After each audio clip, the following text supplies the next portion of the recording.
We're glad you could be with us for this second of 5 online conversations hosted by the Foundation for Self-Leadership. Thank you for joining.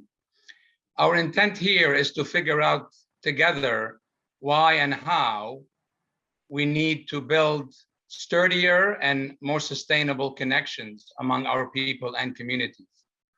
This would be important work, especially given the state of our society today.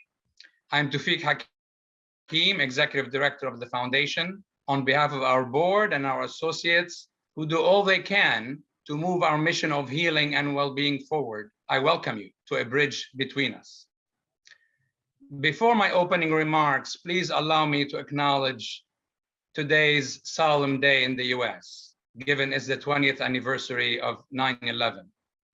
We painfully remember all those who perished, and we offer with deep compassion, our deep compassion, to all those who survived, those who rescued and involved in the recovery efforts among them, and all the families that suffered deeply. Our hearts go out to them and to all those anywhere in the world who have suffered from human-made or human-activated tragedies.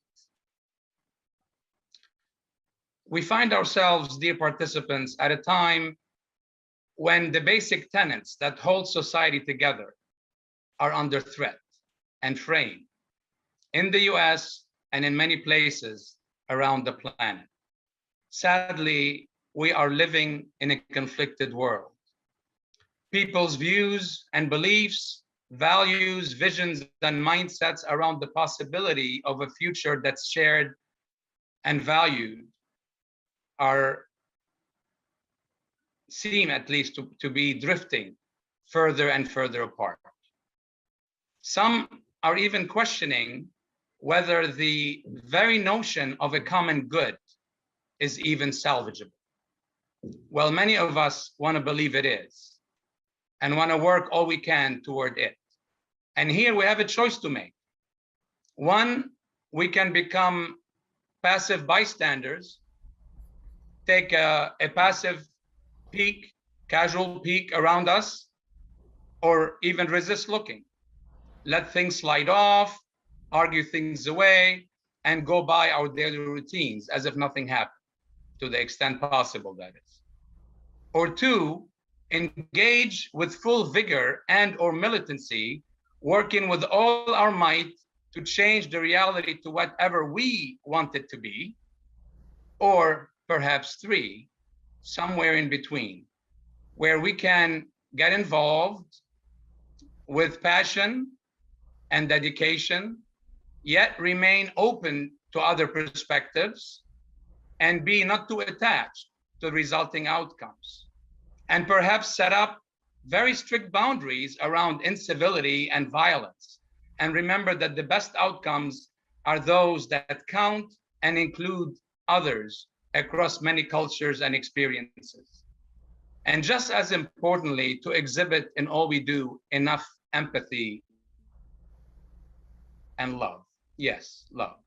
You see, what has kept the world afloat, in my humble opinion, dear friends, is not systems of government, but rather people and organizations working tirelessly behind the scenes, below the radar, to serve the greater humanity, to advocate for human rights, to actively pursue humanity-enriching services and solutions despite the noise and the threat and the drumming of battle, psychological, moral, and intellectual battle, political battle, religious battle.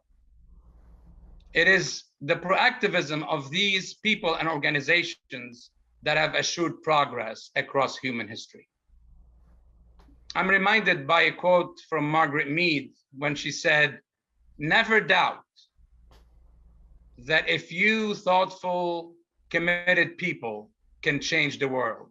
And indeed, that's the only thing that ever has. So we're called upon, each of us, to contribute to the positive change, especially in today's conflicted world. How, you might ask? Maybe first by facing our own conflicted world inside of us, a tumultuous world of extreme emotions demanding expectations, and rigid convictions. And maybe awakening within us qualities that would help us heal so that we can notice and be sensitive to the other, see our own humanity in the other, understand our role in the interaction with the other, and behave, make decisions, and take actions that would contribute to the greater good. And a few questions remain here. How might our activism be devoid of dogmatizing and proselytizing? How might our activism honor the universality of the human core and value the nearly infinite variety of functions and shapes around it? And how might we balance fervent activism with deep care and compassion? This, fellow bridge builders, is the context for today's conversation. Compassionate activism promoting the common good in a conflicted world. And I'm indeed very pleased to be introducing our panelists today. Frank Rogers is serving as the Muriel Bernice Professor of Spiritual Formation and Narrative Pedagogy at the Claremont School of Theology in California. A mouthful, Frank. He's also the co-director of Center for Engaged Compassion, and he's written a few books on the subject.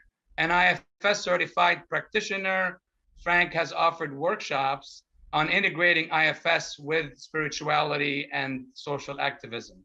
Those of us who were at the 2017 IFS conference will surely remember Frank's presentation, which has inspired, since then, standing and rousing ovations in many settings. Frank, lovely to have you. Good to be here. And Kelly Gaule, whom we're fortunate to have as a member on our foundation board. Kelly is a longstanding development and fundraising expert and consultant who as late has been heavily involved in political activism and community organizing. Lovely to have you with us as well, Kelly. So before I have Frank and Kelly take it away, just a word of housekeeping. The chat feature is going to be turned off momentarily and back on toward the end so we can reduce distraction. Please ask your questions to the Q&A function. The panelists have promised to answer as many of these questions as possible. So without further ado, Frank and Kelly, the screen is yours. Great, great. Thank you, Toufic. And Kelly and I have talked, and we're going to kind of divide this webinar into three sections. I'm going to spend the first third offering some remarks and laying some framework and context from my work. Then Kelly will do the same for that second third, and then we'll have the last third for conversation and question and answers. And I'm very much looking forward to this conversation, to expressing some of the things we've learned along the way, and really hoping to learn a great deal from the collective wisdom of us all. As Toufic said, I direct the Center for Engaged Compassion. I teach here at this graduate school, and one of my areas is compassionate-based social engagement. We work with activists. We teach nonprofit organizers and religious leaders in how to engage in activism in the world that promotes the common good and yet embodies the core values within us. And one of the things I just make the observation is we are all activists. I mean, every one of us is active in some way trying to create the world that we want to live in, even if it's as simple as putting a bumper sticker on a car or voting for a particular candidate. We all have deep values and deep concerns and deep dreams of the kind of society we want to live in, and we promote that in various ways. And as we all know, and Toufic just underscored, we are living in such polarizing times. We just are completely in conflict around the different values and directions that our country should be going in.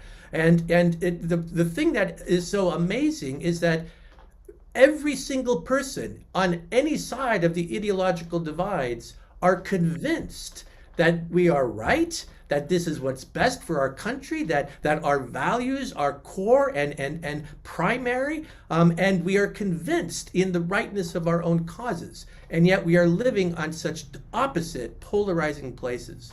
So what would be a possibility for how we might engage in this conflicted, polarized world that is absolutely true to the values and convictions that we do hold, and yet try to find a third way beyond just the reactive or the flight ignoring ways that we tend to treat one another, but to find a new way to be able to engage and open up other possibilities.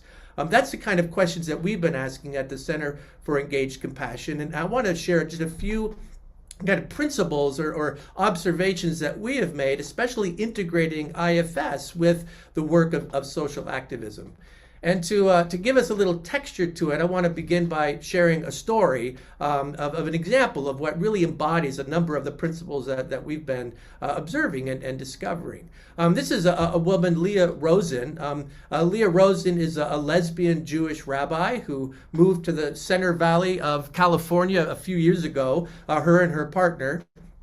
This was at a time when the marriage equality wars were really at a peak. It was on the ballot and there was extremely high tensions. And she moved to this small rural community where she was going to be a rabbi in a synagogue. And given her own commitments, she was also having a little LGBTQIA advocacy center there at the synagogue and trying to teach awareness and whatnot. And one day she's leaving from her office out to the parking lot. And there on the windshield of her car, placed in place by a stone that's big enough to go through a plate glass window, is a flyer advertising the upcoming rally protesting marriage equality that Saturday at the village square. And handwritten in the corner, it says, "And I dare you to try to stop us." Well, she knows who it is. When she moved in with her partner, across the street, one house over, is the person who's the chairperson of the caucus protesting marriage equality in the town. He's a grandfather. When they moved in, he had his grandkids playing out in the front yard. When he saw a lesbian couple moving across the street, he herded them all in and then placed placards out on his front yard condemning marriage equality. Every time they would leave the house, they could just feel him in the plate glass window kind of looking at them, sneering. And this is the person that she's got to live with in her community. And she knows this is the one organizing this demonstration. Well, talk about parts getting activated, right? I mean, a part of her wants to say, yeah, you want to see a protest? We'll be right across the corner from you. We can have as big a signs as you. And part of her is like, well, I got to live with this guy, and I just don't want to escalate things. I mean, we got to live across the street. We live in the same community. And so she was a person who had gone through our programs. She kind of tended to her parts, kind of listened to them, and was able to recognize that what she really wanted to do was absolutely to stand true in the dignity of who she was and the values that she believed in. But she also recognized that she wanted to live in the same community with this person and find a different way of relating to him. So she got curious about him. She started investigating, found out he was a Catholic deacon in town. He had this a love for animals. He would do fundraisers for abused animals for the local animal shelter. Leah could really understand that. She actually served on the board of the local animal shelter. And she also found out that he had this peculiar passion for making chili. I mean, he would have an annual fundraiser and make his chili. He said, "I make the best chili in the state of California," and he would raise money and give it to the animal rights shelter and whatnot. And Leah got an idea from all of that. So that Saturday, when these group were protesting marriage equality on the corner with their placards, across the street in the park, Leah and a bunch of her friends gathered a bunch of people and they started having a chili cook-off. They all brought different bowls of chili and trying to see who made the best chili. They had balloons and games for the children. They had music. There was great energy. Everybody who's coming over to the town, they're going over to this festival instead of just ignoring the protest. And pretty soon the wind goes out of the sails of those protesters. They're putting down their placards. And Leah walks over to the chairperson and says, I hear you make a mean bowl of chili. I make the best chili in the state of California. He goes, well, hey, would you be willing to come over and be our honorary judge? You see, we're having a chili cook-off, and we'd like to know who makes the best. And we're giving all the proceeds to the local animal rights shelter, so it's for a good cause. Well, what can he say? Well, yeah, I guess I can do that. And hey, bring your friends. There's chili enough for everybody. And so he does it. He goes, yeah, this is pretty good chili. It's not as good as my chili, though. And Leah goes, you know what? I got an idea.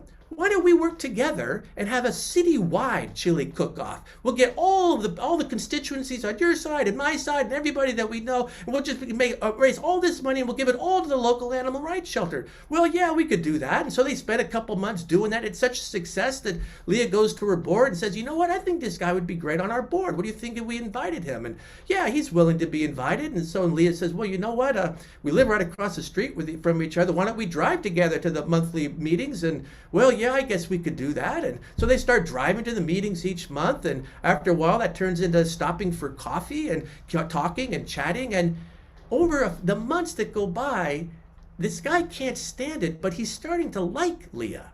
I mean, her indefatigable kindness, her passion for animals, her just resiliency through everything that's going on, her good spirit, and he's just really getting to know her and really liking her. And a year and a half go by, and finally they're stopping at coffee on the way to one of these board meetings, and this gentleman goes, I have a question for you. I understand you're a lesbian woman.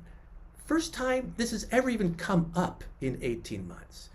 And yeah, I am. He goes, well, geez, I guess I'm kind of curious of what's that like? I mean, what's it like being a lesbian? Have you always been a lesbian? Is it hard being a lesbian? And so she starts to talk a little bit, and then it occurs to her, and she says, have you ever actually known somebody who was gay or lesbian personally?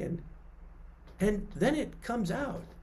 His little brother, years ago, had come out as gay. He came out when he had moved to San Francisco and came back home because he had AIDS, back when AIDS was a death sentence. He was ostracized by his family. He was ostracized by his church, ostracized by his big brother, moved back to San Francisco, and he died alone. And Leah just took this all in and then said, in my tradition, we like to say Kaddish for people who have passed away, and it would be my honor if I could say Kaddish for your little brother. And if you would like, you could join me. And he said, I would like that. And so this conservative Catholic deacon and this lesbian Jewish rabbi say Kaddish together over this young man who had died some 15, 20 years earlier. So for me, Leah really embodies kind of compassionate activism, and especially an activism that's informed by IFS. She absolutely knows who she is, what she stands for, and will not diminish her own dignity, her own integrity at all in the process. And yet she also knows that she's in a context where there are people who are dreadfully, drastically polarized from her in ways that can even be threatening to her, in ways that can be threatening to her identity, even to her safety. And Leah finds a way to be in a different relationship. And what she recognizes, kind of the principles that emerge, are a few things. First of all, Leah has a self-essence in her, like we all do as activists. We have that space where our capacities for resilience, the truth of our own dignity, our own boldness, our creativity, our compassion can be accessed. And in activist contexts, that's where we can do our best activism. That's where we can be most clear-headed. We can be most creative. We can be most bold and most open and compassionate to the other. And in the midst of these challenging, difficult circumstances, it is possible to find that eye in the middle of the storm, like Leah does. It takes intentionality, but she accesses that and responds from that deep center. She also has her parts, right? She also has her reactivities. Of course, we all do, and understandably so. And the IFS insight is that every one of those parts, they mean well. They are pitch perfect barometers for what we need to feel safe, to know our own truth of our worth and our dignity, to know our own capacities to flourish, to tend to our own wounds, that reactive energy, to harness that and mobilize that into strategic response. These parts all mean well and can aid us in our own activism, but not when we're acting out of those energies. So the invitation is, when we find ourselves activated in these polarizing contexts, to first take the U-turn, to first tend to, okay, what are the parts of me that are active here? And let me listen to them deeply. What do I need? to remind myself of my own truth and dignity? What do I need to know safety and protection? What do I need to be able to live with integrity in the midst of this situation? And Leah does that. And when we are able to access and settle back into that best self, we can look at the other kind of with new eyes. We can see them a little bit more clearly. Usually we reduce the people that are opposed to us down to their ideologies. You know, that person's just a left-wing liberal, or that person's just a right-wing extremist. That person's just an ideologue in one way or another. And when we can access that deep self and look at the person with more expansiveness, we can recognize that they are more than their ideology. We can get curious about their humanity, about who they are, like Leah does. She finds that he has a love for animals, a deep heart for that. He's got these, idiosyncrasies about Chile and these delights in his own capacities around that. He becomes a little more human to her, and she sees opportunities for connection in the midst of that. IFS also recognizes that the people that we are opposed to, they have their parts. They have their parts that are fighting for their ideologies. They have their parts that are reactive. They may have parts that are extreme. And as difficult and challenging as it can be for us, as destructive and painful as some of those parts can be, the IFS understanding and recognition is all of their parts mean well for them too. Those parts are fighting for something that is life-threatening. There is some deep need that is feeling threatened. There is some primal terror that is being brushed against. There may be old wounds that are being scraped and sending shivers around them. Think of this Catholic gentleman. I mean, as offensive and destructive his political viewpoints are, they are rooted in this pain that he is still carrying around his young brother. Can you imagine what it would be like for him to even give an inch that it's okay to be gay or lesbian? It would mean that everything he had done to his brother was for nothing. Could you imagine the shame, the guilt, the regret? It could be consuming. And so he is entrenched with an extreme ideology, fighting for something in order to protect himself from the pain that is rooted in. What this does is opens up the possibility for us to have some understanding for the other person, to recognize there is suffering underneath this. There is something feeling threatened underneath this that we might then be curious about. What we normally want to do from our parts is we want to debate that person, we want to attack that person, we want to silence that person, humiliate that person, diminish that person's view, get them out of the public square so their voice is no longer here. As long as they are not heard in those deep places where their needs and values are threatened or those wounds are still bleeding, they are only going to get more entrenched in their ideologies. So the invitation is to try to hear past the ideologies into what is really at stake for this person. What is really going on? What is the pain underneath this? Why is this so important to them? What is at the heart of the matter for them? Which can open up the possibility, when they are met with curiosity and genuine openness to understanding, it opens the possibility that their parts can relax because they don't have to defend themselves against the threat when we debate them or tell them they're wrong or whatever else. And when that happens, it creates the possibility that their own best self might emerge. This Catholic gentleman, he has a deep capacity for care. He has a deep love for his own brother. He even has a deep strength in him that in a safe place, he can even open up the possibility that he has grief for what happened, and say a ritual of grief for his brother. So what that invites us into is the posture of being open and curious to try to hear and understand the other without ever having to agree with them, without ever having to even legitimate their actual position and viewpoint. We could still completely disagree on where we come out, but we can have deeper connection of understanding for where that is coming from. And that opens up the possibility of finding some common ground, finding things that we can connect around. And if nothing else, even if that is not able to happen, Leah is able to treat him as a human being. She is able to maintain her own integrity, not let him have power over her, so that she is no longer acting out of that best space of compassionate, courageous action. So the end game in all of this is right relationship with one another. It is deeper connection around our common humanity, deeper understanding even when we disagree.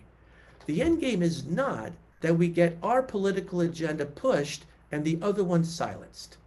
As long as that happens, the silence will go underground until the opportunity erupts, and they will come bursting back and try to silence the other side. And we're just going to have this continued polarization back and forth. The invitation is to try to connect with each other's common humanity, to try to understand each other more deeply, and learn to live in a world where we're not always going to agree. That's what a democracy is. It's not that we are all the same and we agree.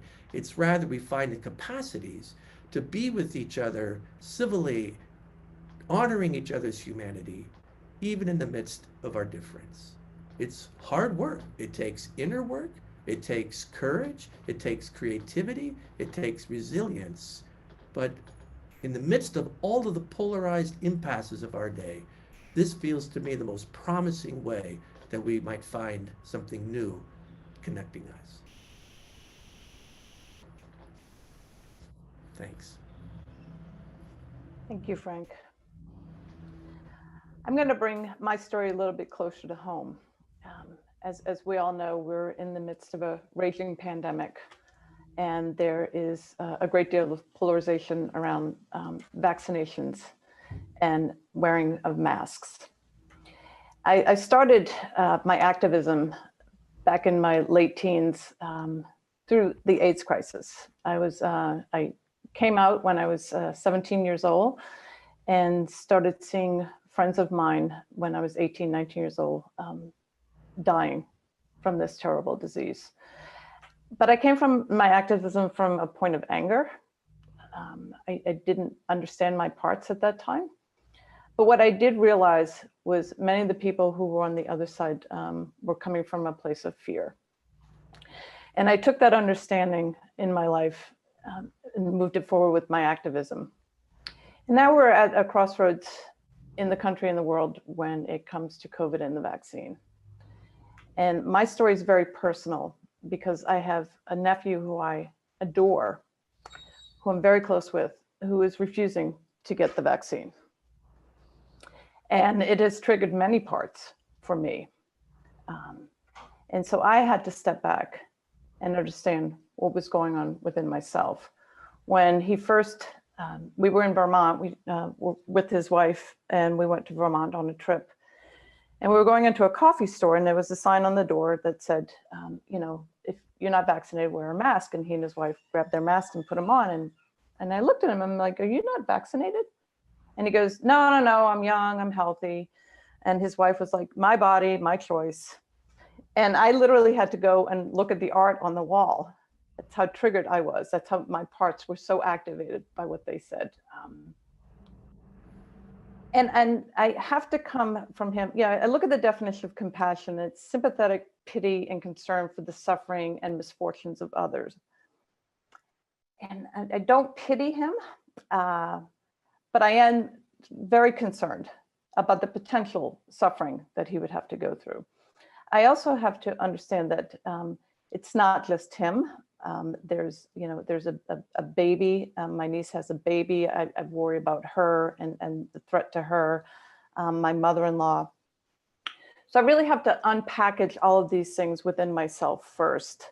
And I believe that we all have to, that when we're facing dilemmas like this, whether it's a vaccine or wearing a mask or abortion or HIV, trans rights, we have to first understand, first and foremost, where we're coming from. But then, as Frank said, to really understand someone else's place in their position and what their parts are experiencing, what the threat is to them, because we all want to be right. I don't know if you all saw I hope you all saw the presentation last week about flight, fight, and dialogue. How do we get from that place where, first of all, we want to run away from the problem, but then we want to, basically engage in a fight with someone because we have to be right and they have to be wrong. But then how do we get to that place of dialogue? We get to that place of dialogue by really understanding, first of all, what is the direct impact on myself? What is the direct impact on that other person? But when the fight comes home, how do you not manipulate someone to your viewpoint? And this is what, we learn through understanding our parts. This isn't about my viewpoint. It's not about their viewpoint. It's about a common understanding. And it really is, as Frank said, deep down inside, we all want this world to be a better place.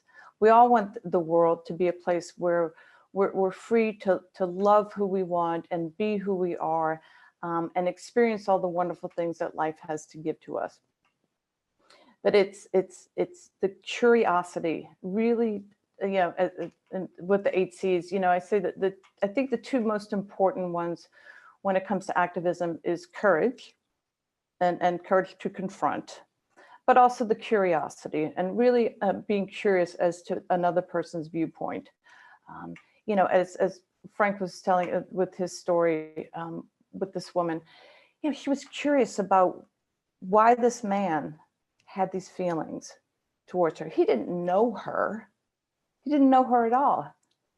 He had his perception, his preconceived perception of her, but he didn't know her. So the curiosity must be there. And he demonstrated that. I'm demonstrating that now with my nephew. I have to be curious about why he's so he's a first responder, he's a medic, so he's in the healthcare. He ticks all the boxes of someone who should. He has seen this over and over again. He should have been the first in line for a vaccine, but he's refusing.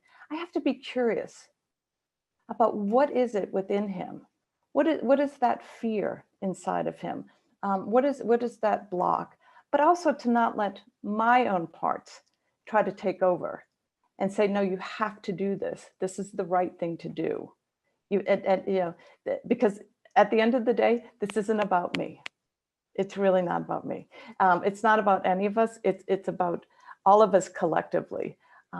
And so my curiosity has to be about, what inside of him is causing him to really dig in about this. What inside of me is really digging in to fight about this. I love him. I don't want to see him hurt. But also, is it, a part of me that also has to be right? Like, you have to do this because it's the right thing to do. But it might not be the right thing for him right now. It might not be the right thing for him ever. But if I don't have this very difficult conversation and have the courage to sit down and confront what's going on within him, it must be led by curiosity. It must.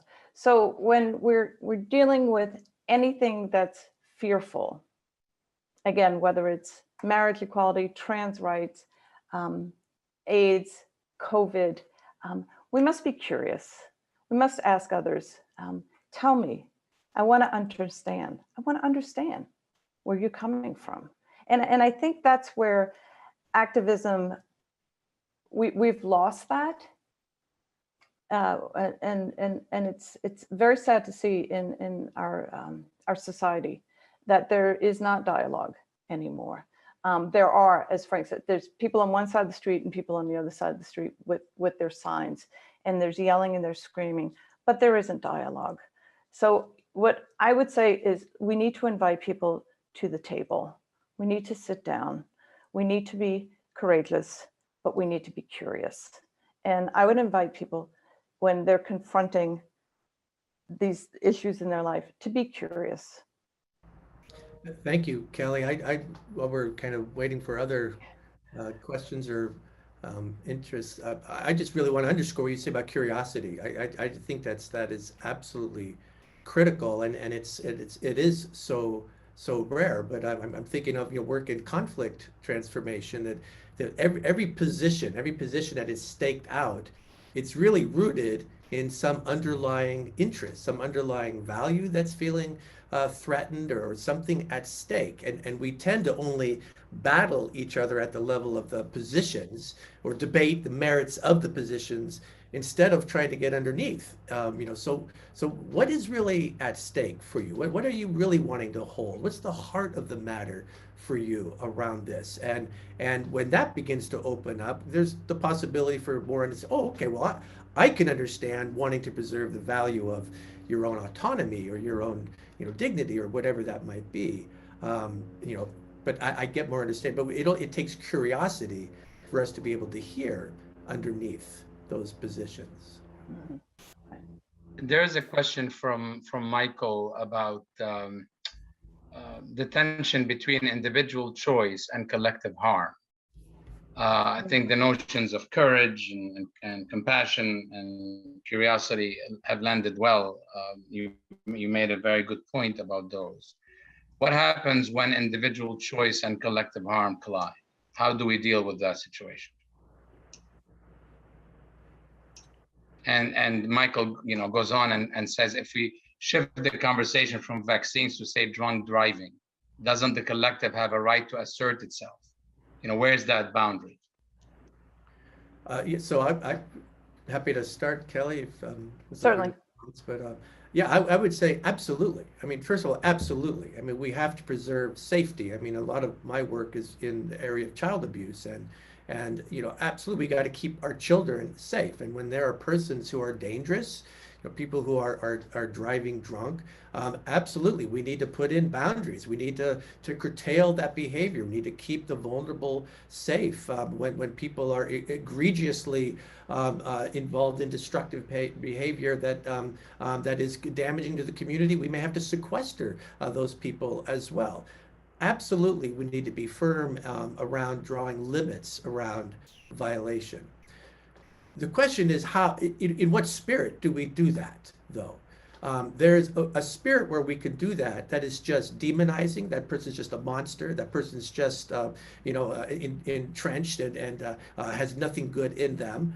Or we could do it in a spirit of recognizing their humanity, inviting them into right relationship, confronting them. The practices of restorative justice are all about inviting people to be accountable to their actions when they do something violating and offensive, but to appeal to their capacities to change, to rehabilitate, to transform, because we want to rebuild right relationship, repair that, and invite you to live in our community in a way that is responsible and where we can all be safe and protected. So it's to treat them with humanity, even have compassion when somebody is so entrenched in destructive behavior that they are not able to stop it, and they need to be sequestered or imprisoned. Even in that situation, to do it with a sense of grief, though, that their behavior is rooted in some suffering that they have known that is making it virtually impossible, at least for now, for them to be able to reform or transform that behavior. And so we do it with a sense of grief that this is a human being that is broken, but we also do it with firm boundaries. We protect the common good, absolutely. And to add to that, to bring it back to the vaccine, again, it's at the end of the day, it is his decision, my nephew's decision, And if he chooses not to, then I have to make decisions about taking care of myself and not putting myself in in the way of harm, including but not limited to, not spending time with him. Or if I do, it will have to be outdoors.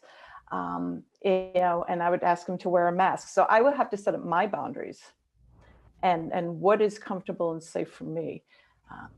But again, we have to make the effort. We have to have the courage to have these conversations, but also understand that there are many times that the outcome is not going to be what we're seeking. And then we have to make a decision for ourselves and what is best for us. Thank you. There's another question, actually two questions that are similar from Jill and another attendee, about the practicality of facing someone who we know is coming from a place of fear. At least we sense that they're coming from a place of fear, or we judge that they're coming from a place of fear. How do we actually do it? How do we ask them what their motivation is without raising the issue of fear again and triggering that? So someone is fearful or dug in, what do we say to them that's helpful? If you can be, explicit in your answer, that'll be helpful. One of the first things I would ask is, help me understand where you're coming from. So I'm not asking someone what are they afraid of, but I want to understand where they're coming from. And I believe through that process, if they're willing to be open and honest, then I believe that the fear has to be discovered from the person. I can't call out the fear. I can't say, oh, you're afraid of getting HIV. I have to understand what it is. They need to come to that understanding themselves. And then I can help that dialogue move forward. So yeah, I need to understand with my nephew again, what is it, preconceived notions, whatever part or parts of his that have caused him to deny so many things that are out there for all of us. And I believe most of it does come back to fear. Fear or grief, as Frank said, it's fear or grief. Yeah, that really resonates with me too, Kelly. The other thing I would add to that is these types of conversations, they also have to happen at the right time. There has to be groundwork sometimes. I mean, these conversations are hard, and there usually needs to be some kind of groundwork of relationality and trust to start having these types of conversations. So with family members, it's one thing, but with a neighbor or something, or like Leah in this story, she had to kind of befriend him first and take time to hey, let's find something, your love of baseball, or you love to garden, or show me your roses, or wow, give me the names of your grandchildren, or just kind of the ways in which we cultivate connection and start to relax a little bit the rigidity of our defenses, because many times you say, hey, I want to talk about this issue. It's like, oh yeah, boom, we're ready to go. But when we are able to have those conversations, yeah, I agree completely with what Kelly said.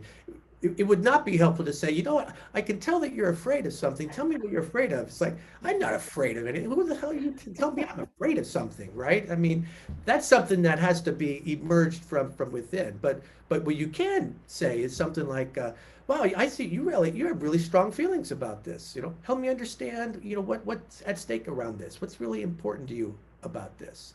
I'd really like to know.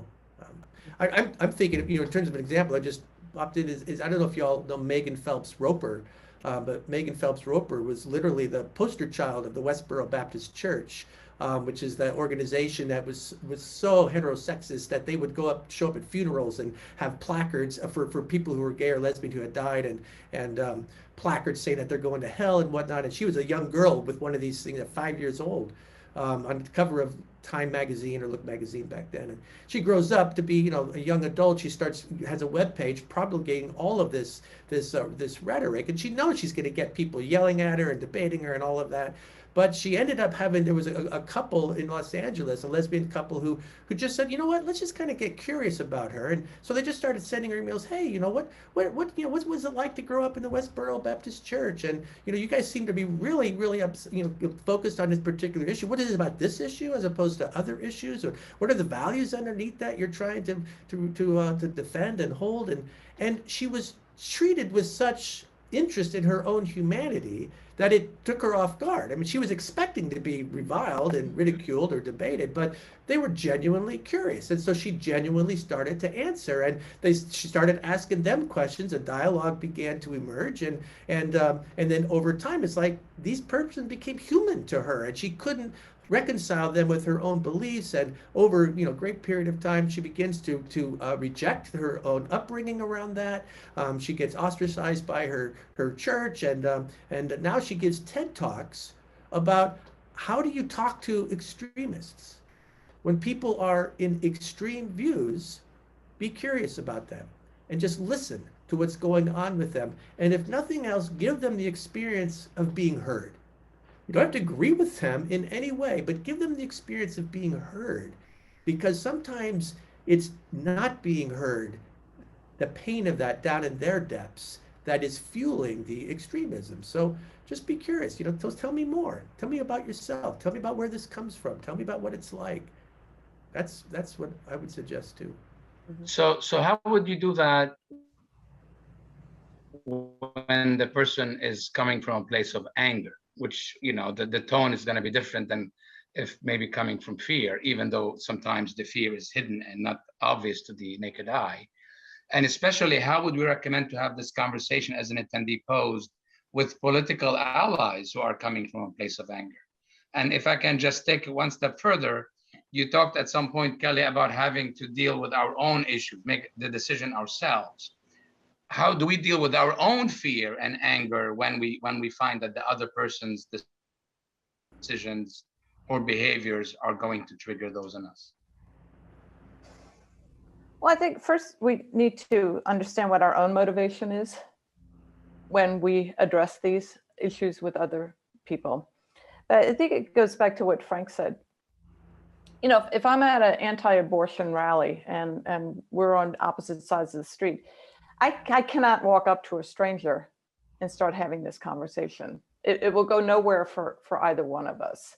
And so we have to be committed to making that investment in the time to get to know someone else. You know, and Frank gave two wonderful examples. You know, with the lesbian and her neighbor, and also with the young lady from Westboro.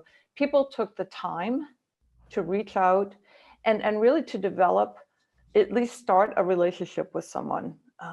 You know, if a stranger came up to me on the street and started berating me for being a lesbian, I'm not going to be very curious as to where they're coming from. I'm in all probability, you know, my parts are going to react to that. Going to be threatened. How dare they? But if someone takes the time to get to know me, and that, because I know where they're coming from, I know that they're coming from a place where they are, and you know, and I'll probably say this 1,000 times before we end this. It's the curiosity. You know when someone is genuinely curious and really wants to understand. So I want to understand. I don't want to force my beliefs on others. I don't want to force my way on others.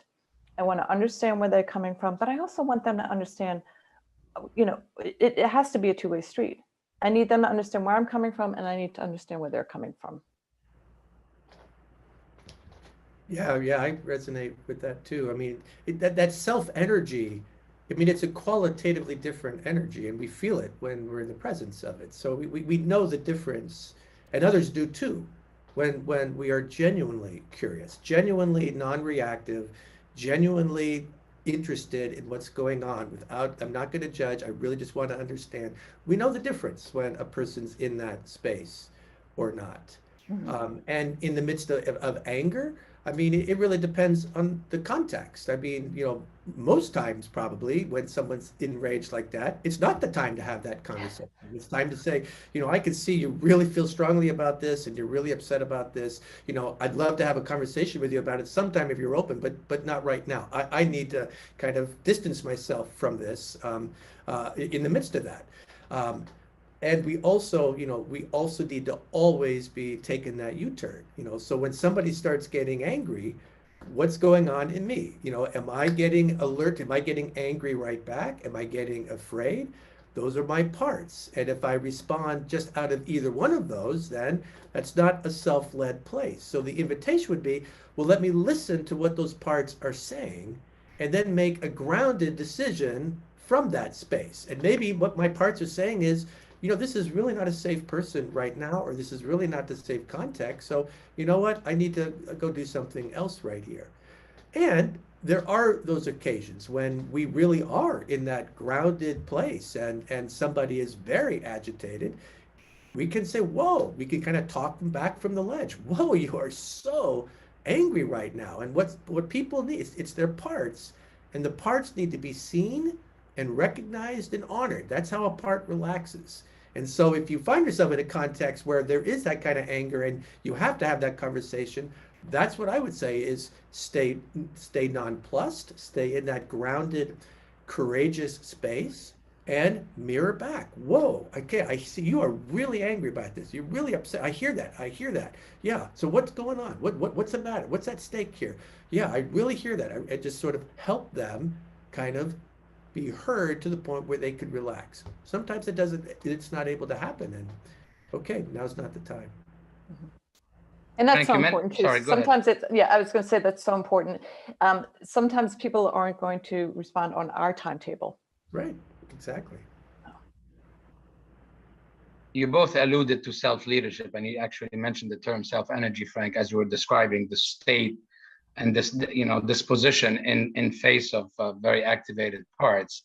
So if we were to take this a bit to the macro level, and it might be a bit contextual here, but the question is that an attendee posed, do you think it can be self-led to refuse to engage businesses that are anti-mask, anti-vaccine, anti-LGBTQIA+, or anti-other values we may hold about equity or public safety? Is that a position that one could consider to be self-led? Just give us your opinion on this. So my take on that is that a particular action can be done that is self-led, or it could be done from a part.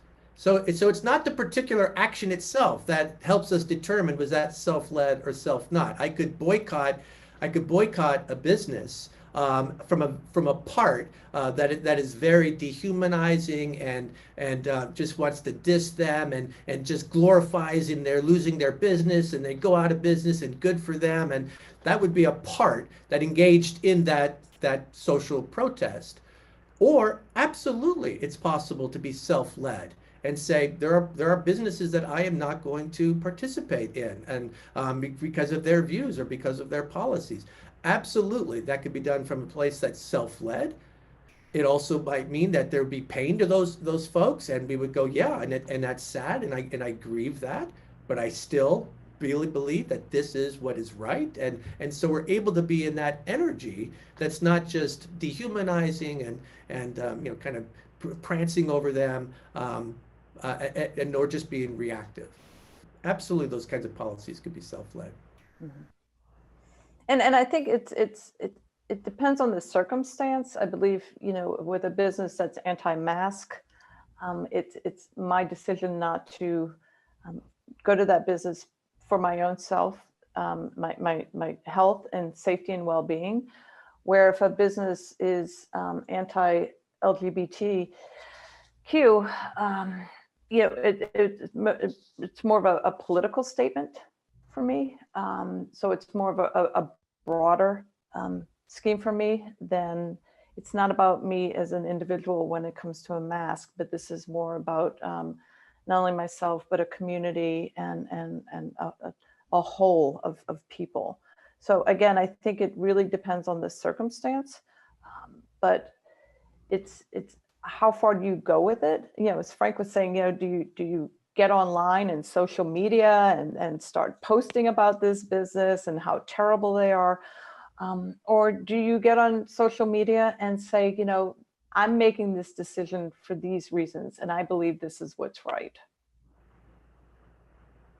So I believe it's how we go about, you know, and again, it's, you know, and that's where the compassion comes in, and understanding that this business, again, you know, and if people have time, and I don't believe we all have time, but to go in and meet with the business owner and understand, why are you anti-mask? Or why are you, you know, why won't you make this cake for this gay couple? So it, you know, again, it depends on how far you want to take your activism. So there's many, many different ways to be an activist. And I don't know, you know, we really haven't spoke about that, but, you know, there's many choices that we can make as far as our activism. I'm curious about, where does the willingness to lose, to risk not getting one's own outcome, come into play into this when you're engaged in activism? Do we engage trying to manipulate a certain result, trying to work very hard to achieve a certain result because we're absolutely committed to it, because we believe it's the quote unquote right thing to do? Talk a bit about that. You know, am I willing to be giving up the outcome to maintain that sort of decorum or compassion or love or respect of the other person's dignity and humanity? Is there a choice here, or is this an artificial dichotomy? Yeah, I see it as a toggle. I mean, you can it's a both and type of a thing, right? I mean, Leah, you know, she never stopped her advocacy work for LGBTQIA plus rights, and yet at the same time, you know, and she never stopped, you know, making sure that marriage equality laws were passed in California, and at the same time, she is absolutely committed to try to treat this person with humanity and try to connect and have a deeper understanding. Both of those can happen side by side, and when we do, you know, lose, you know, when marriage equality is not passed, and you know, LGBTQIA plus persons, their dignity has been diminished by that action. I think it's important for us to say, let us say the truth about that. That hurts. That stings. And we need to, I mean, we're going to have parts around that, and our parts are going to tell us, you know what, we need a space to grieve this. We need a space to lament this. We need a space to go and where our own pain around this is heard. You know, my people or my faith community, or a place where I can feel heard in the midst of all of that. I need to go to my sources that remind me of the truth of my own dignity that I'm not going to get from this person or from this particular society or whatnot. So when we lose, I mean, it's going to affect us, and we need to do the work around that and be honest with that. That's the inner work. And then regroup and, okay, what is ours to do next? What's ours to do now? Mm-hmm. Is there yeah, sorry, go ahead, please. And I just want to add to that, you know, as a lesbian, there's not, you know, I have family members who have nothing to do with my wife and I. And through every effort, I lost. But at the end of the day, I have me. And so what, you know, I'm not dependent on them and their acceptance of me. I accept me. I accept who I am. And so, as Frank said, but I had to grieve. I had to go through those feelings. And, you know, I still have parts that, you know, certain times of the year, holidays, birthdays, you know, that are certainly activated, but it doesn't define me. Yeah, thank you both. Where does power play come into this? There's a question about, there's a subtext that in these situations we seem to be on equal footing, but there are situations where that's not the case, and the the person who poses the question is wondering about racism, sexism, and status, when parties might be unconsciously dehumanizing the other. Do both parties have the same responsibility? And if not, is anger justified? Yeah, I mean, so is anger ever justifiable? Anger is a part, and a part is always there for a reason, and always means well, and always needs to be heard and tended. So of course, anger is justifiable. It's there. There's something going on that's experienced as a violation and as a threat. So we don't demonize or any parts, whatever they happen to be activated. So absolutely, and in those kinds of contexts, rightfully so. And I would say that, yeah, in the matter of those types of issues, racism, it's not the same, right? I mean, people who are racialized as white, we have a different work to do. We have a different relationship to the systems, to the cultures than BIPOC folks are. And so there is definitely a difference in the type of work that we're invited into. In all dimensions, we will have our parts. Those parts need to be tended. We are invited to kind of find that self space of courage and boldness and honesty and clarity and curiosity and to act out of that space wherever we are in the midst of those issues.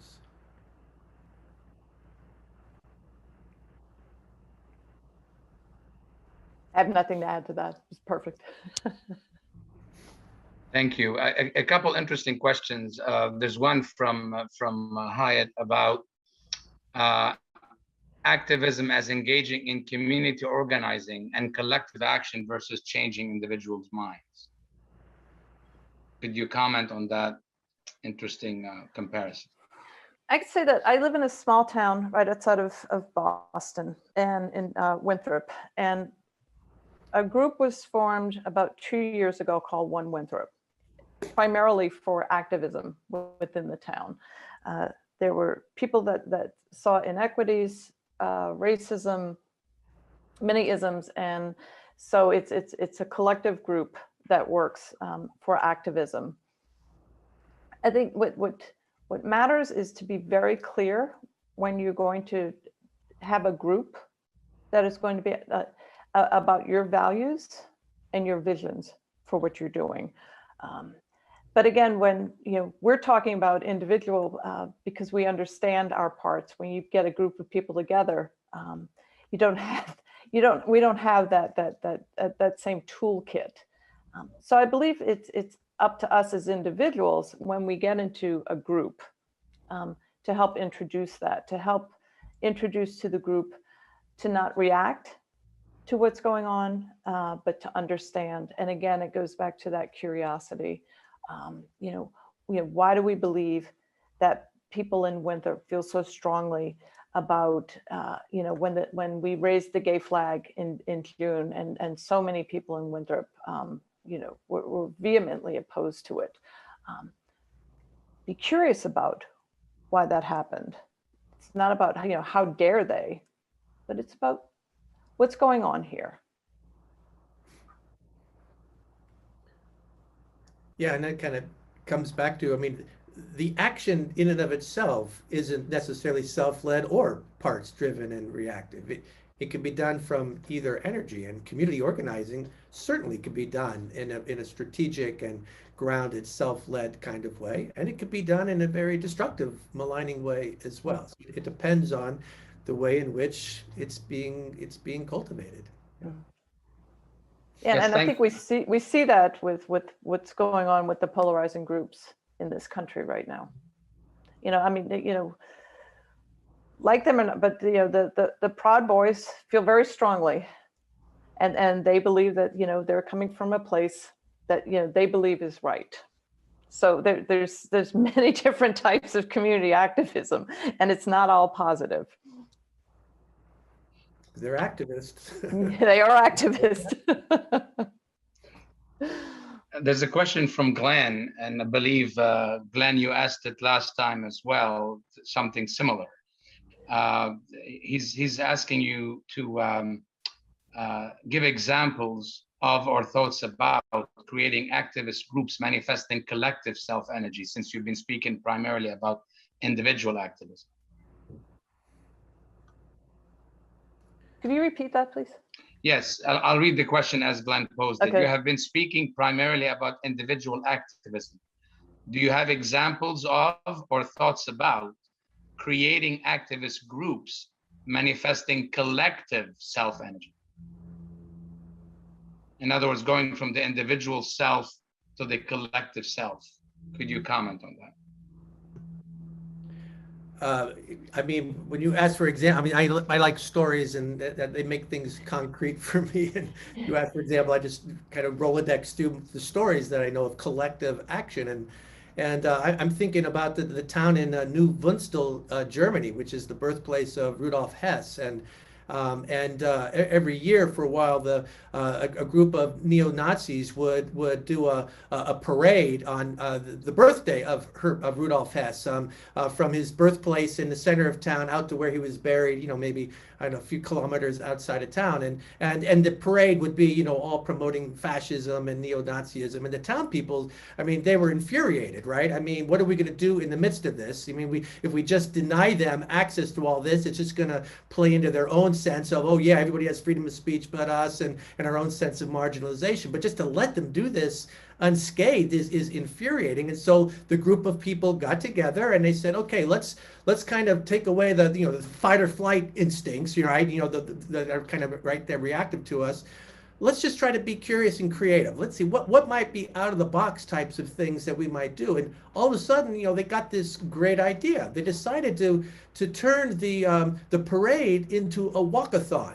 And so they went around to different businesses and individuals and said, would you be willing to donate, so many euros for every kilometer that these people walk on their parade, and we'll donate all the proceeds to organizations that are combating neo-Nazism and anti-fascism. And they said, well, yeah, of course. And so now the energy of the town is completely shifted. Is that they want these people to walk because it's going to raise more money. They paint a starting line in the middle of town. They paint a finishing line out at the graveyard. They've got aid stations along the way so that they don't lose their energy. They have little signs here and there. Hey, so far you've raised 10,000 euro fighting neo-Nazism. Keep going, keep going. And of course, the wind just goes completely out of the sails, and they just leave and they don't ever come back again. They don't want to go through that. And so here's a group of people that certainly have strong parts and feelings, but they got together and said, let's let all that relax. Let's just draw on our creativity, our curiosity, self-energy, and it shifts the dynamics altogether. So collectives can act out of self-energy. Absolutely. Absolutely. Yeah.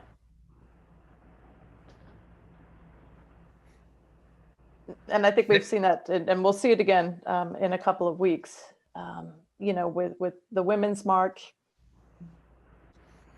Yeah, the creativity, the art, the spirit of goodwill, of boldness and courage, and claiming our identities and our dignity. I mean, it's beautiful energy. It's lovely self-energy. Yeah. Let's take this one last question before you folks give your closing remarks. So this one is from Lauren. Thank you for the question. How would you approach people who share the same side of the polarization as you, but express their views in polarizing ways? We know that this contributes to the polarization too.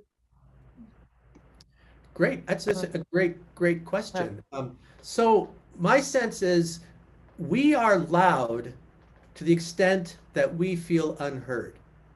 So our parts are extreme to the extent that we are not feeling like our interests are being honored. And so what I would say is have a conversation with that person in the exact same way that you would have with somebody that's you're polarized with in terms of the view. Just say, hey, wow, yeah, I see you're really, really passionate about this. Help me to understand what's at stake for you. Help me to understand what's the values that are feeling threatened. Where does this come? Have you always felt like this? Really give them the experience of that deeper understanding so that they're able then to relax the rigidity and the extremism of those parts. It's interesting because I lead workshops on cultivating compassionate conversations, and we go through dyads and small groups and all of that. The thing is that usually the people who come to my workshops kind of represent one side of the issues polarizing our community right now. So most of them kind of agree anyway. but just giving them, just practice these tools of hearing one another and asking these types of questions. Even though they're on the same side, they walk away feeling tremendously heard and even more deeply connected, and the extremism of their beliefs are able to relax a bit and open themselves to more intentional, more curious, more creative ways of being with others. Yeah, exactly. I would be curious as to why they were reacting that way. And same thing, I want to get, like, I want them to identify, like, what is it that's triggering you? What part? And again, it's I have to care. I have to care enough.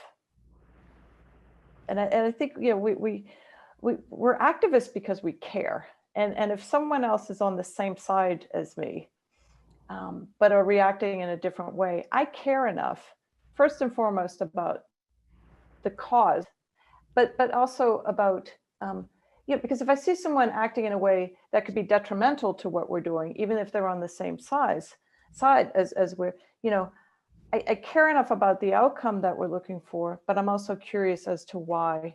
And again, what's inside of them, the fear, the anger inside of them. Any final words from either of you or both of you? I just want to say that activism comes, you can, with your neighbors, with your community, with your country, big or small. First of all, understand yourself and understand others. And I think if we just take some time to understand, instead of jumping to conclusions, judging, right, I'm right, they're wrong, be curious. We can make a difference. We are making a difference. Yeah, that really echoes what I was thinking too. Is, I would just invite us all, what is yours to do? Just what is yours to do? We're not going to transform all of racism or heterosexism, and that's not ours to do. It's the little thing in front of us. And so is there one person that you might befriend and that's on a polarizing side of something, and just start a different type of relationship with them, or one person that you'd like to have a different conversation around that's practicing this type of thing. That's how change happens. It's just one person at a time, just what's yours to do in front of you. And that's hope. I mean, for me, this kind of conversation gives me so much hope that there are this many of us who really are attending to how we might be in this very conflicted world in a different way that really might genuinely bridge these differences and find common connections, even just in our humanity, even when we don't necessarily agree on our positions. Thank you both so very much. This was indeed very thought-provoking, and you gave us quite a bit to think about on the call. I'm looking at my text because we got a little poem today from our friend Tom Brasserie, whose wife actually is an IFS therapist, and the poem is by Martha Postlethwaite, and she said, "Do not try to save the whole world or do anything grandiose. Instead, create a clearing in the dense forest of your life and wait there patiently until the song that is your life falls into your own cupped hands and you recognize and greet it. Only then will you know how to give yourself to this world so worthy of rescue." It just appeared today out of the blue. So I want to acknowledge Tom and acknowledge this beautiful poem. And I wouldn't have known about it had Robin not sent it to me by text this morning as well. So thank you both very, very much. There's a lot of takeaways. Clearly for me, the reminder is to focus on courage, compassion, and curiosity, and remind ourselves these are qualities we all have inherently. And as we act, not to worry, because we can act without diminishing our own dignity and that of the other, and without losing our own identity. And you said something very interesting, Kelly, that I'd like to end with, that it's not about any of us. It's really about all of us. And if we remember that and put that in context.